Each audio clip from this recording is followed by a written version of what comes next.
ನನ್ನ ಮೇಲೆ ಗಡೀಪಾರು ಆದೇಶವಿದ್ದರೂ ಮುಂದಿನ ದಿನಗಳಲ್ಲಿ ಅದನ್ನು ಸವಾಲಾಗಿ ಸ್ವೀಕರಿಸಿ ಇಡೀ ಹಿಂದೂ ಸಮಾಜಕ್ಕೆ ನ್ಯಾಯ ಕೊಡುವ ಕೆಲಸವನ್ನು ಮಾಡಲಿದ್ದೇನೆ. ಇಂದಿನಿಂದ ರಾತ್ರಿ ಪೊಲೀಸ್ ಇಲಾಖೆ ಯಾವುದೇ ಹಿಂದೂ ಕಾರ್ಯಕರ್ತನ ಮನೆಗೆ ನುಗ್ಗುವ ಕೆಲಸ ಮಾಡಿದರೆ ಮುಂದಿನ ದಿನಗಳಲ್ಲಿ ಹಿಂದೂ ಸಮಾಜದ ಶಕ್ತಿ ಏನೆಂಬುದನ್ನು ತೋರಿಸಲಿದ್ದೇವೆ ಎಂದು ಅರುಣ್ ಕುಮಾರ್ ಪುತ್ತಿಲ ಎಚ್ಚರಿಕೆ ನೀಡಿದ್ದಾರೆ.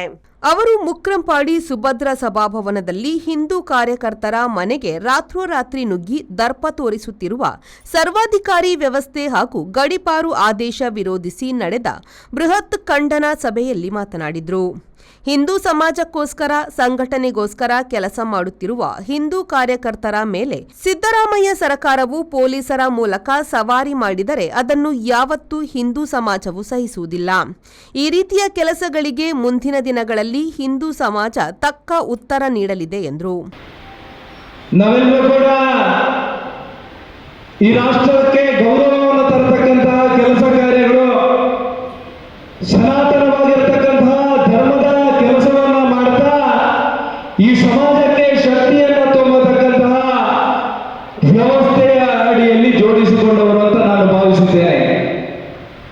ಅನೇಕ ವರ್ಷಗಳ ಕಾಲ ಹೋರಾಟಗಳು, ಸಂಘರ್ಷಗಳು, ಅಪಮಾನಗಳು, ಅವಮಾನಗಳು ಎಲ್ಲವನ್ನ ಸಹಿಸ್ತಾ ಯಾವುದೇ ಒಂದು ಕಠಿಣ ಸಂದರ್ಭದಲ್ಲಿಯೂ ಕೂಡ ಪಲಾಯನವನ್ನ ಮಾಡದೆ ಈ ಸಮಾಜಕ್ಕೋಸ್ಕರ ಅರ್ಪಣೆ ಮಾಡಿರ್ತಕ್ಕಂತಹ ನೂರಾರು ಸಂಗತಿಗಳನ್ನ ಇವತ್ತು ನೆನಪಿಸಬೇಕಾಗಿರ್ತಕ್ಕಂತಹ ಕಾಲಘಟ್ಟದಲ್ಲಿ ನಾವೆಲ್ಲ ಬಂದು ನಿಂತಿದ್ದೇವೆ.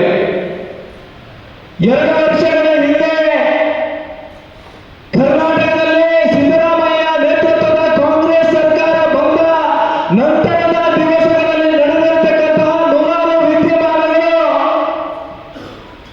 ಯಾವ ಮತವನ್ನ ಶಕ್ತಿಗಳನ್ನ ಓಲೈಕೆ ಮಾಡತಕ್ಕಂತಹ ಮತ್ತು ತುಷ್ಟೀಕರಣದ ರಾಜಕಾರಣಕ್ಕೋಸ್ಕರ ಯಾವುದೇ ಕೆಳಮಟ್ಟಕ್ಕೂ ಕೂಡ ಇಳಿಯೋದಕ್ಕೆ ನಾವು ಸಿದ್ಧರಿದ್ದೇವೆ ಅನ್ನತಕ್ಕಂತಹ ಸಂದೇಶವನ್ನ ಕೊಟ್ಟಿರತಕ್ಕಂತಹ ಸಂಗತಿಗಳನ್ನ ನೆನಪಿಸಬೇಕಾಗಿರ್ತಕ್ಕಂತಹ ಅವಶ್ಯಕತೆ ಇದೆ. ಆರ್ಎಸ್ಎಸ್ನ ಗಣರಾಜ ಭಟ್ ಅವರು ಮಾತನಾಡಿ, ಗಡೀಪಾರು ಆದೇಶ ರಾತ್ರಿ ಮನೆಗಳಿಗೆ ನುಗ್ಗಿ ದಮನಿಸುವ ಕೆಲಸ ಬಿಟ್ಟು ಗೋ ಸಾಗಾಟ, ಗಾಂಜಾ ಸಾಗಾಟ ಮಾಡುವವರನ್ನು ಯಾಕೆ ಗಡೀಪಾರು ಮಾಡುವುದಿಲ್ಲ?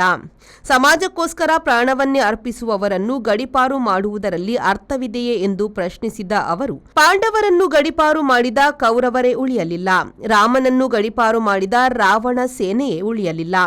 ಇನ್ನು ಸಮಾಜಕ್ಕೋಸ್ಕರ ರಾತ್ರಿ ಹಗಲೆನ್ನದೇ ಶ್ರಮಿಸುತ್ತಿರುವ ಅರುಣ್ ಕುಮಾರ್ ಪುತ್ತಿಲರನ್ನು ಗಡೀಪಾರು ಮಾಡಿದರೆ ಕಾಂಗ್ರೆಸ್ ಸರ್ಕಾರ ಉಳಿಯಲಿದೆಯೇ ಎಂದು ಪ್ರಶ್ನಿಸಿದರು. ವಿನಾಶಕಾಲೇ ವಿಪರೀತ ಬುದ್ಧಿ. ಕರ್ನಾಟಕದ ಕಾಂಗ್ರೆಸ್ ಸರ್ಕಾರಕ್ಕೆ ವಿನಾಶಕಾಲ ಬಂದಿದೆ, ಆದ ಕಾರಣ ವಿಪರೀತವಾದ ಬುದ್ಧಿ ಬಂದಿದೆ ಹೇಳುವುದರಲ್ಲಿ ಸಂಶಯವೇ ಇಲ್ಲ.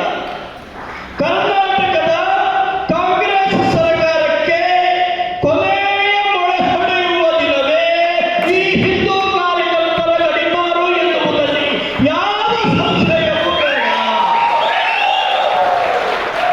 ಅದಕ್ಕೆ ಎಂತ ದುರದ್ಧರಿ ಹೇಳುವಾಗ ಹೇಳ್ತಾರೆ, ನಾವು ಮುಸಲ್ಮಾನರ ಮೇಲೆಯೂ ಹಾಕಿದ್ದೇವೆ, ಹಿಂದೂಗಳ ಮೇಲೆಯೂ ಹಾಕಿದ್ದೇವೆ. ಅರೆ ಯಾವುದು ಕಾಂಜಿ ಪೀಜಿ ಬ್ಯಾರಿಗಳ ಮೇಲೆ ಹಾಕ್ತಿರಲ್ಲ, ನಾವು ತೋರಿಸ್ತೇವೆ ನಿಜವಾದ ಗುರಿ ಯಾರು ಅಂತ. ಹಾಗಾಗಿ ತಾಕತ್ತಿದೆಯೇನು? ರಾಷ್ಟ್ರೀಯ ಹೆದ್ದಾರಿಯಲ್ಲಿ ದಿನದ 24 ಗಂಟೆಗಳಲ್ಲಿ ಅಕ್ರಮ ಗೋ ಸಾಗಾಟ ಮಾಡುವ ಬ್ಯಾರಿಯ ವಿಳಾಸಗಳಿಗೆ ಗೊತ್ತಿಲ್ಲ ಪೊಲೀಸರೇ.